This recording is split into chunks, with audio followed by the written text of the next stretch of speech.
Good day, my name is Liam Maflati and I authored the book Growing South African Trees as Bonsai.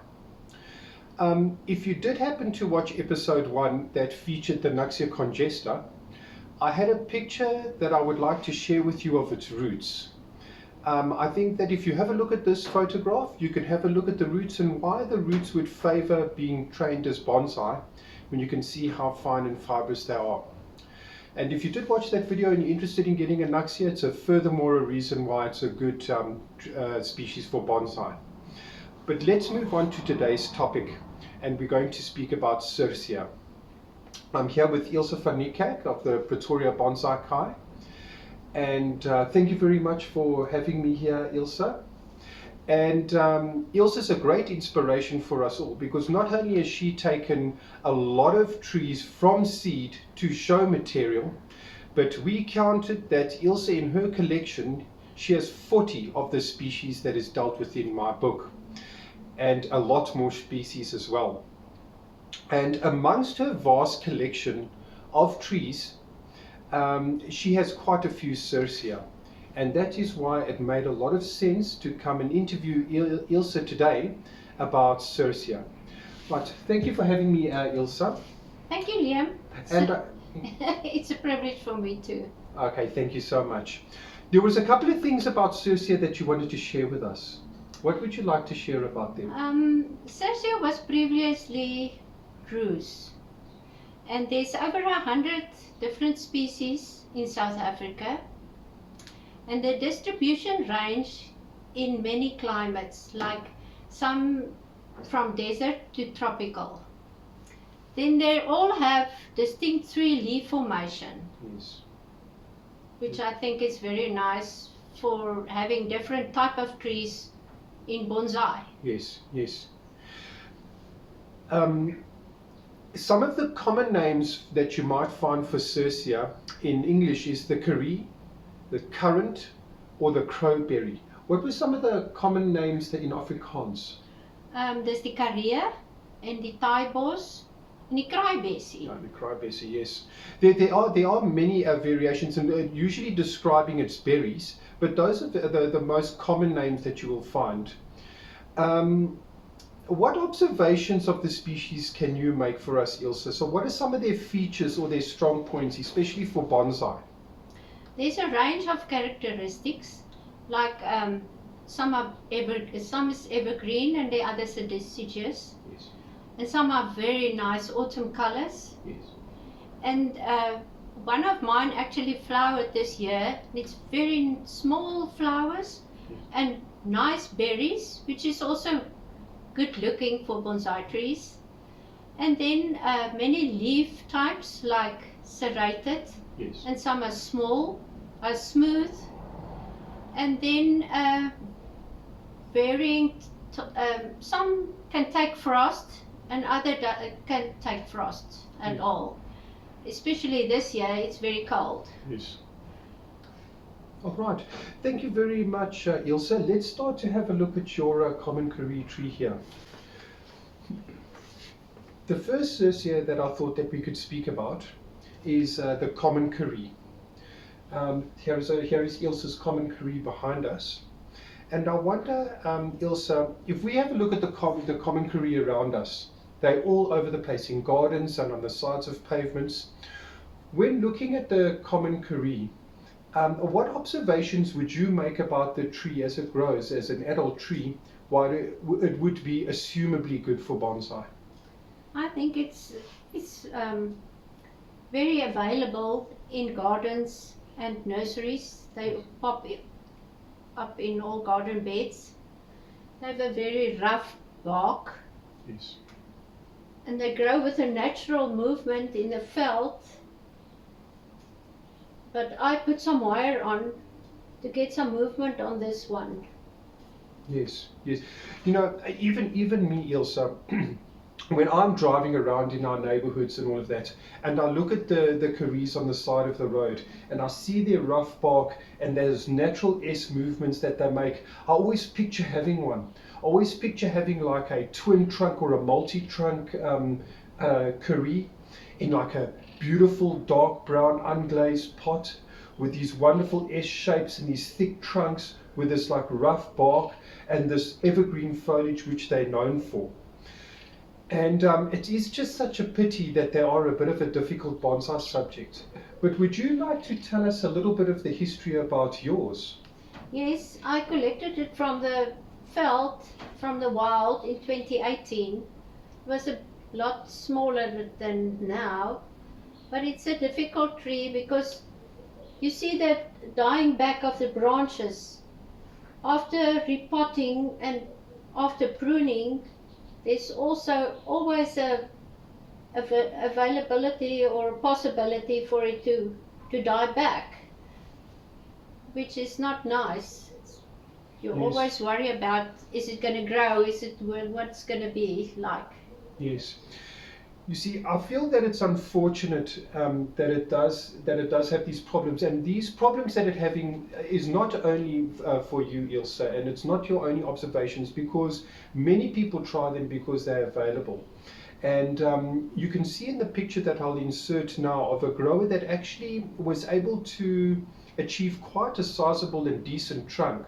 But you can see in the branches that this continuous dying back just doesn't make it a very suitable species for bonsai. I was actually surprised today. I always knew that you had one. And I was a bit surprised today to come back and I thought, wow, this doesn't actually look too bad. Like, I thought it was going to look worse. What we can actually see is that it appears that the lower branches are dying back and the lower branches have got weak growth. And we can see the development towards the top of the tree isn't actually too bad.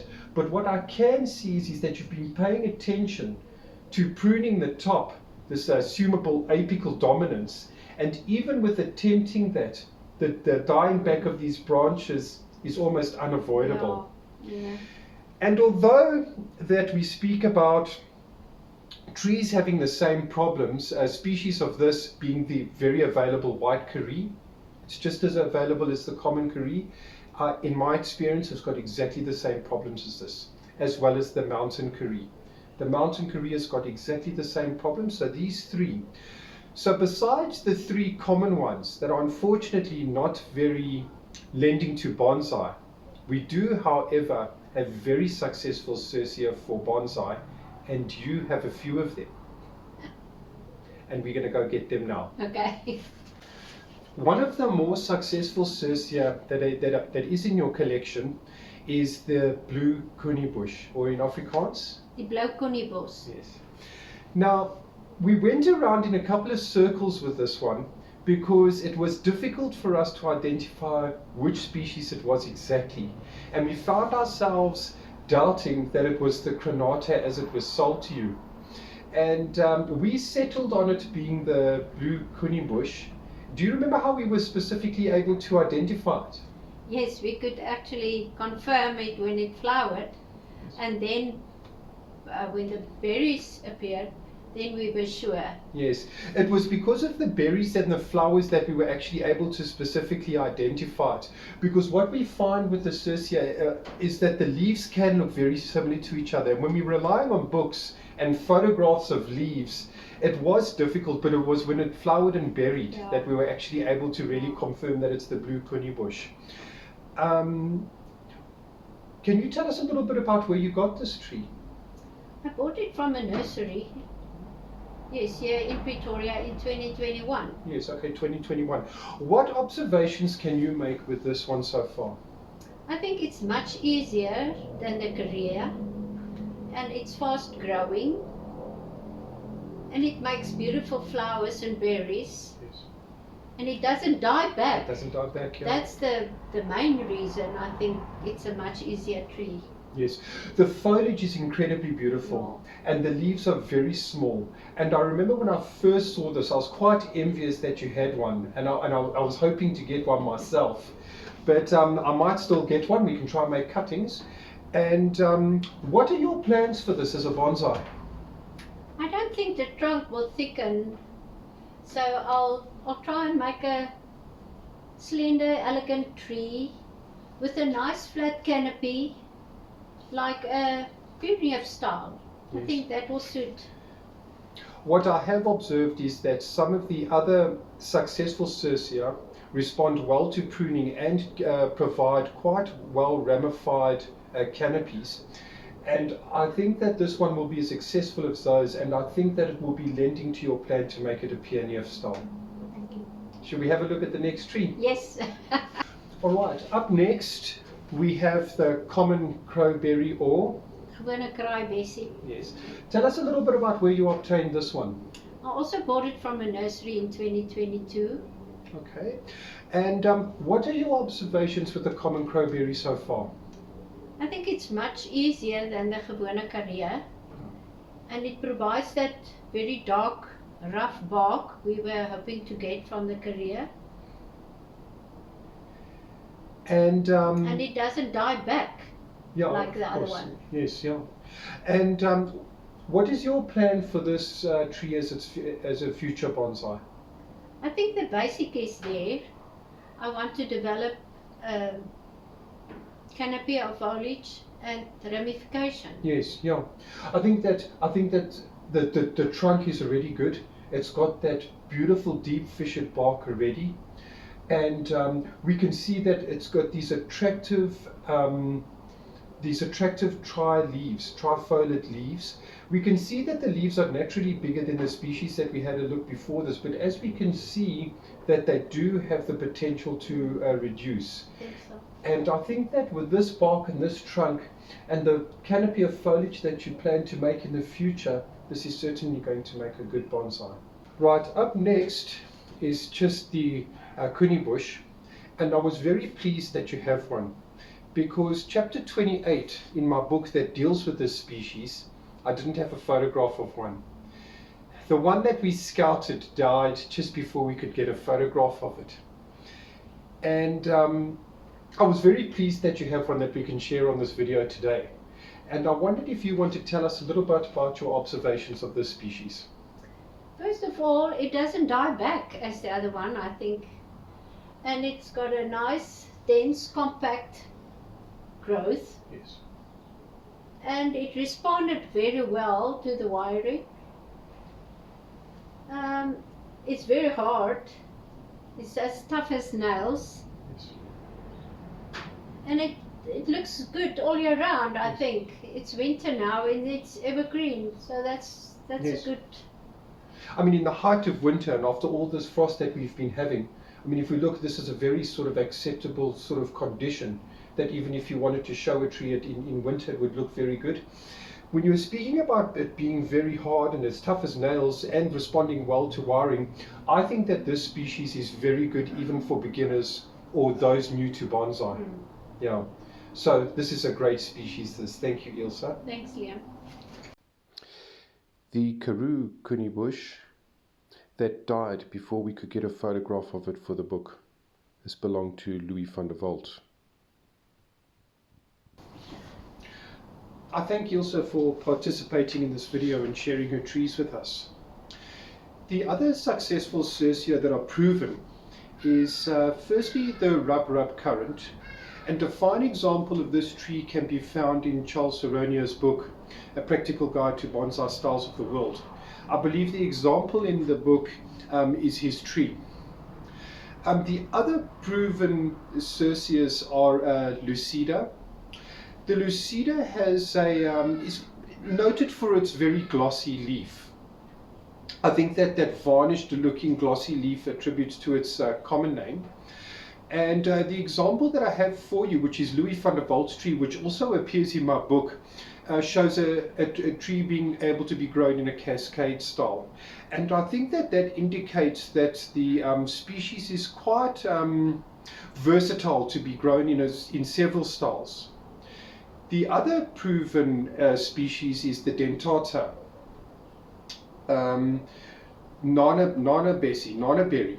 The dentata has the most beautiful serrated leaf, which is slightly broader, distinctly trifoliate again. And between the Lucida and the dentata, what is worth noting is the autumn color. They produce spectacular autumn color, like in the photos that I'm showing now. Both of these trees belong to Louis van der Walt. The dentata, or the Nana Bessie, will also fruit and flower, which just makes it even more appealing. And I think that the Searsia is a vast genus worth exploring. And when we speak about discovering new South African trees for bonsai, there is a whole world in Searsia worth investigating. I find them incredibly beautiful, and I just find that that trifoliate leaf makes them very attractive. If anybody has any input about this video or what I've spoken about, or would like to share some Searsia that they have tried or have experimented with, successful or not, I would love to hear from you, and you can just pop me an email, and my email address is now on the screen. And I thank you for watching.